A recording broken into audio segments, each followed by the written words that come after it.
Hello?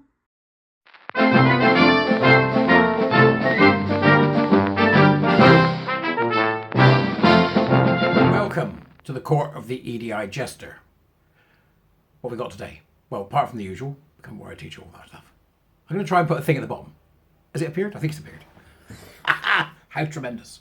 Right, so I've got something here from Dr. P, who is known as at PsychGirl211. That's P-S-Y-C-H girl, G-I-R-L-E, G-I-R-L 211. P-S-Y-C-H-G-I-R-L 211. Now, I'll put the link in the doobras as usual for you, but this is from Dr. P, and it's in reference to the conversion therapy ban. Now, Dr. P, warrior teacher and clinical psychologist. Sorry, I should put that the other way around. She's going to have me for that. Clinical psychologist and warrior teacher, who also happens to be, is writing here. So she says, as a clinical psychologist trained by the NHS, I have been deemed qualified and competent to treat cases such as a woman who had developed severe agoraphobia as the result of accidentally defecating on a bus and who consequently had not left her house for 7 years. Okay, so there's just an example there of what Dr. P has dealt with. Just an example of someone who had agoraphobia. For those of you that don't know, agoraphobia is don't want to go outside, right? Don't want to be out in the big wide world. I know that feeling. God, do I know that feeling. I've had it in the past where I've had problems getting out of the house. No longer with me now, but that was 30 odd years ago. But yeah, problems getting out of the house is a very severe thing to have. This story is particularly pertinent in that it explains why Dr. P is qualified to do what Dr. P does. Agoraphobia. There was a film with Sigourney Weaver where a serial killer had a pop heart. Who else was in it? Can't remember. A small woman. Cute. Somebody will tell me in the comments. A woman who, when a child had been sold by her father, this is the second example, an Orthodox rabbi, to members of his congregation for sex, and whose trauma was compounded because the community closed ranks around him and didn't believe her. That's another example. It takes a village to raise a child, it takes a village to abuse one. The woman, head of a top comprehensive, so paralysed by the anxieties of her job and an upcoming Ofsted inspection that she cried for 45 minutes without pause at our first session. A suicidal airline pilot, I had to report him to his employers and he was taken off duty. A woman city director whose husband was making her have sex with the family dog and who was only allowed to sleep in the bath. A man who insisted his 12-year-old daughter was inviting him for sex because she stood in his bedroom doorway with her nightie backlit by the hallway light. A woman whose leg had been blown off by Kurdish terrorists and who had severe PTSD.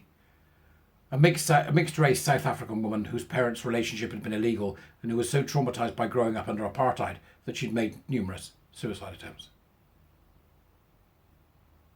The wife of a multimillionaire who suffered severe domestic violence, including having her hand held down on an open electric ring, and an American woman whose mother was so determined for her to appear on children's TV that she had sold her for sex to Hollywood casting agents and who had, as a result, developed severe alcoholism.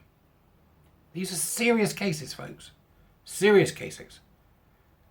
And finally, a woman who had as a child witnessed her psychotic mother slit the throats of her two older siblings. She had only survived by hiding under a table, but had decades of nightmares about her mother trying to grab her leg whilst holding a bloody knife. These are just a flavour of the cases I have treated over my career, says Dr. P. Those should give you pause for thought. And now, every single week, I carry out highly complex parenting assessments that determine whether children should be permanently removed from their families and placed for adoption. Why has there been no attempt to direct and control my clinical practice in any of these complex cases? Why only with the relatively simple matter of gender identity? Ignorant activist, clinically naive politicians have no place trying to dictate what happens in the therapeutic space. And here we get to it. Dr. P here addressing the conversion therapy bill, the nonsense of conversion therapy bill. This proposed bill and now the amendment that's been added, isn't about banning the non-existent practice of conversion therapy. It is a blatant and crude attempt to control freedom of speech and the actions of therapy professionals. This shameful, dishonest, and illiberal endeavour to banish so-called conversion therapy has no place in a supposedly mature Western democracy. We see you. Now, you are already aware that this bill has gone through. It was defeated in one particular instance. It's now been added as an amendment to something else. This isn't going away until we get these people out of power. This idea that there is such a thing as trans and therefore you can convert somebody from it is utter nonsense. Trans is the conversion therapy. You know it as well as I do. Trans is conversion therapy for gay people and lesbians. Years ago, they do the old inject you and vomit in a bucket while being shown pictures of naked men or naked women according to whether you were gay or whether you were lesbian. Now, they just go, yes, because it's trans love. You know, that's why, you know, it's not possible that you actually like people. It's not possible that you're same-sex attracted. What you are is same-gender attracted. So we're going to do the same thing as they do in Iran, which is we're going to cut your bits off and change your body according to a medical policy coming from an organisation like WPATH, which have now been exposed to be a bunch of monsters. And everything will be all right in the morning, love. I get so angry with the people that talk about this being about two sides. There are no two sides to this. There aren't two sides to this. Trans ideology, transgenderism, queer theory, these are morally and ethically wrong on every level.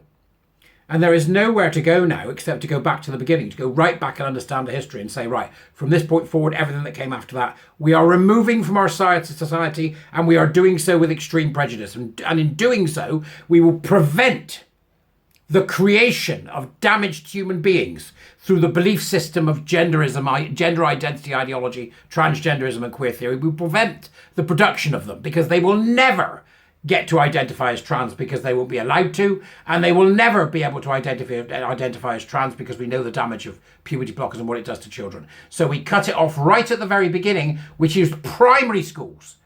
That's where we're going to cut it off. We have to get these people out. The government needs to act. Because if they don't act before the election, Labour are going to make this their white knight shining armour thing of the month. That's what they're going to do. Because they don't get it, they won't get it, and they don't want to get it. That's the other thing. Because it's just too perfect, isn't it?